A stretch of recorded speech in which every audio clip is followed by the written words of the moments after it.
Le père de ta femme, Suzanne. Suzanne, c'était le frère de mon père, Odilon. Toi, ton père, son père, c'était Ah Anselme. oui, ok, c'est elle. Mon père, c'était Je me rappelais Odilon. qu'il y en avait une qui avait des problèmes de santé depuis longtemps. Ah, Suzanne, on est en train de vérifier, vous êtes parents comment, là? Ben, là, puis moi, on est cousins.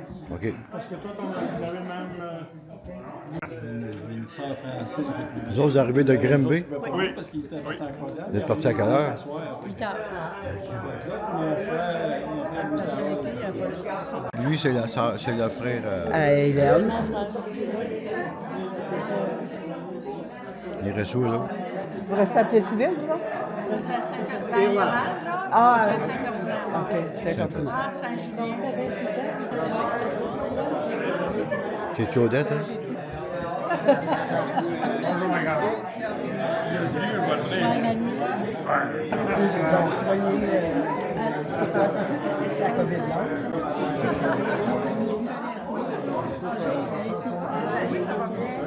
Oui, c'est ça.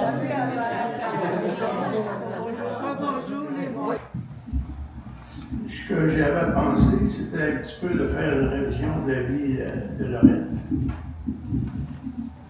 C'est sûr que vous savez sûrement que Lorette était la plus vieille. Moi, j'étais le bébé, le plus jeune. Alors, il y a des choses que j'ai pas vues, que m'ont été contées. Mais ceux qui auraient des anecdotes ou quelque chose à rajouter, levez la main, on vous donne la parole. Alors, Lorette avait 95 ans quand elle est décédée. Je ne sais pas si vous vous rappelez, quelques-uns peut-être un plus vieux. Nous, on demeurait en face de la maison, d'un petit garage, autrement dit, de Robert Couture et de Fernande Bredette, qui étaient les parents de Jacques Couture, notre Jacques Couture qu'on a ici aujourd'hui. Fait que Lorette a sûrement, dans son départ, je sais qu'elle est allée quelquefois garder chez les Bredette, chez Robert Couture. Fait que c'est seulement probablement la dernière personne qui vivait encore, qui a gardé Jacques, puis qui l'a peut-être même versé. C'est quelque chose. Là, je pense qu'il n'en reste plus de ce monde-là. Alors, comme je disais, moi, quand je suis venu au monde, Lorette avait déjà 13 ans. Quand j'ai commencé à voir ce qui se passait dans notre maison, Lorette était devenue une femme. Malheureusement, elle était venue au monde avec une déficience mineure, on va dire, mais elle avait besoin d'aide pour affronter la vie. Ma mère était là, comme de raison.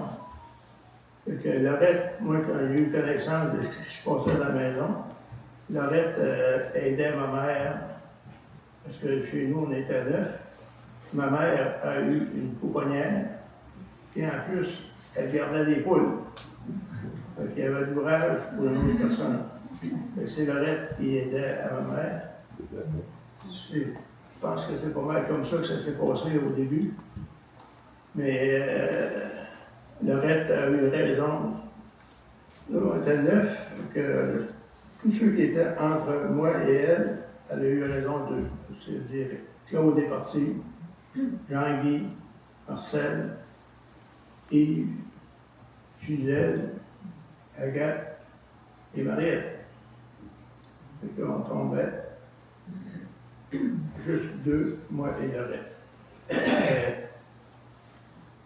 Lorette, c'était dans les années, je ne pourrais pas dire exactement, là, mais ma mère était une personne qui faisait de la haute pression.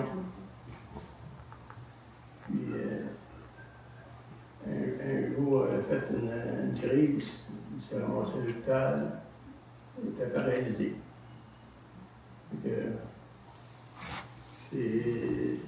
C'est là que Je voudrais juste ouvrir une petite parenthèse ici, là, pour parler d'Agathe et Mariette. C'était mes deux sœurs qui prenaient bien soin de moi. Ils étaient le bébé, il y avait ça. Ils sortaient à temps en temps avec le bébé. Puis... Mais Agathe, je ne sais pas s'il y en a qui s'en rappellent, si vous êtes assez vieux pour le rappeler, mais Agathe, ton nom, c'était un nom qui était destiné. C'était le nom de la sœur de ma mère, qui était ma tante Agathe, qui était religieuse. Elle faisait partie de la congrégation des sœurs du Bon Pasteur au Québec. Fait que ma mère était visionnaire un peu. Hein? Puis d'ailleurs, avec la maladie qu'elle avait, je pense aussi qu'elle savait qu'un jour ou l'autre, il pourrait arriver quelque chose. Alors, elle a nommé elle Agathe parce qu'elle voulait quelqu'un dans la famille, probablement, qui soit un petit peu missionnaire.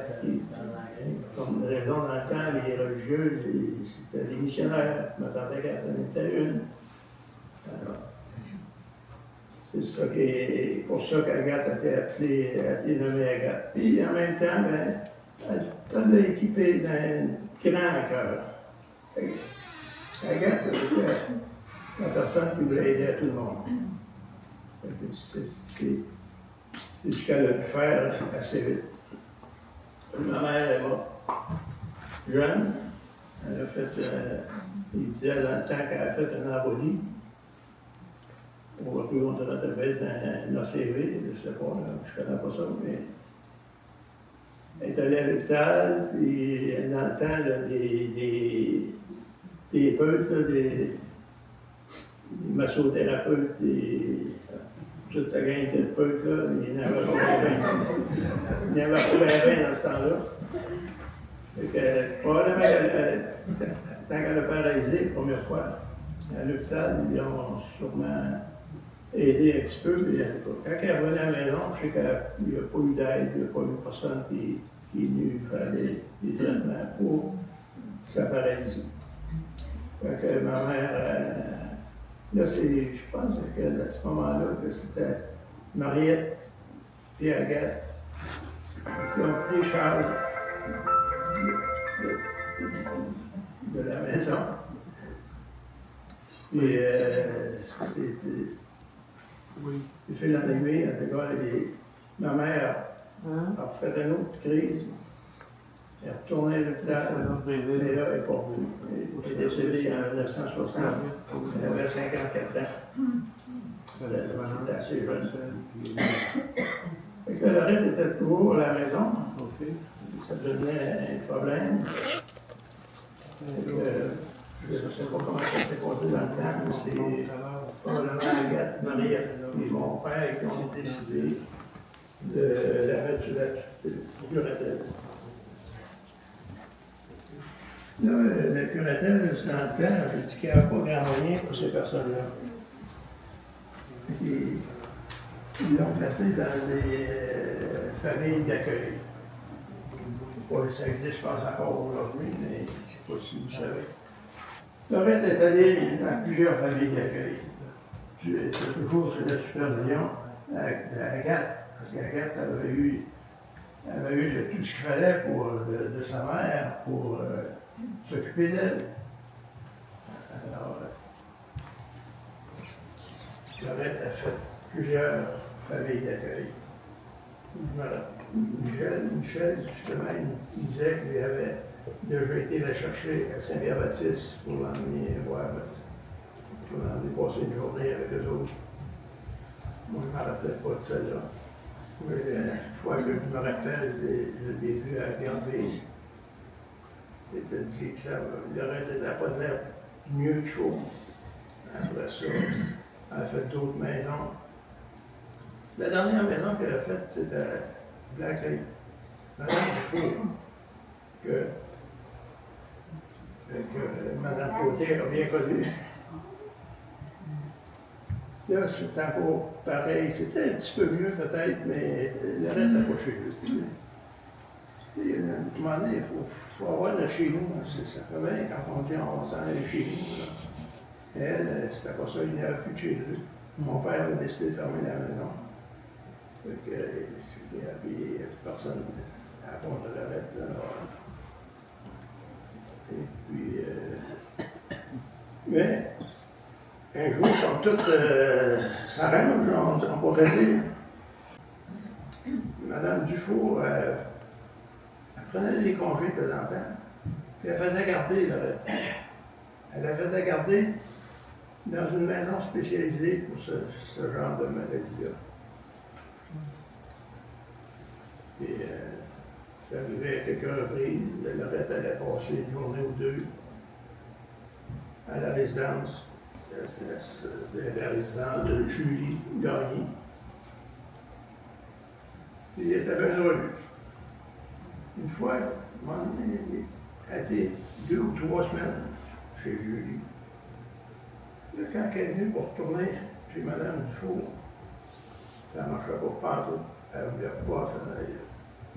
Fait que là, Julie, puis Agathe, puis l'intervenant de... Ton Dieu, il t'attend.